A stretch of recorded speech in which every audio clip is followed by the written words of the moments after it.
Thank you, Georgia. Go out and vote. Let's get this vote out. I'm Kahn, polling editor for Reuters. 2020 has been a year like none other, and that certainly goes for the presidential campaign.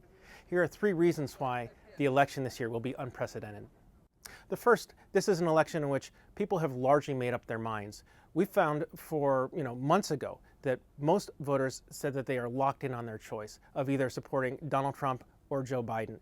We saw 4 years ago that about 20% of likely voters were undecided. They pretty much decided at the very end of that election to pick what they thought was the better of 2 very unpopular choices. That's not the case this year. The second reason is the coronavirus. This is an issue that has dominated this election, this country, the entire world like none other. We still see that a majority of Americans, including a majority of Democrats and a majority of Republicans, say that they are personally concerned about the spread of the virus. And it is really affecting everything in our daily lives, including the way that we vote.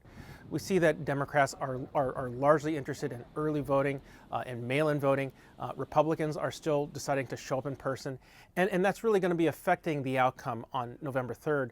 We're going to see that there's a number of states, especially the Rust Belt states, we're talking about Wisconsin, Pennsylvania, Michigan, will take days or even weeks to count all of their mail-in votes. Finally, this election is different because we have a president who is actively calling out and questioning the validity of the entire campaign. This universal mail-in is a very dangerous thing. This is going to be the scam of all time. I think it's a very dangerous, terrible thing. He's been saying for a very, very long time that he thinks that voting is rigged. He doesn't like the idea of early voting or absentee voting or mail-in voting.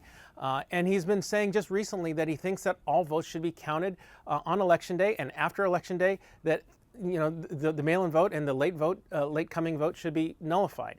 These are all concerns for people who are looking for a race that everyone can accept. I think one of the biggest concerns among many people who are watching this race is, after we have a result, after we have the race called for one candidate or the other, how many people are going to accept it?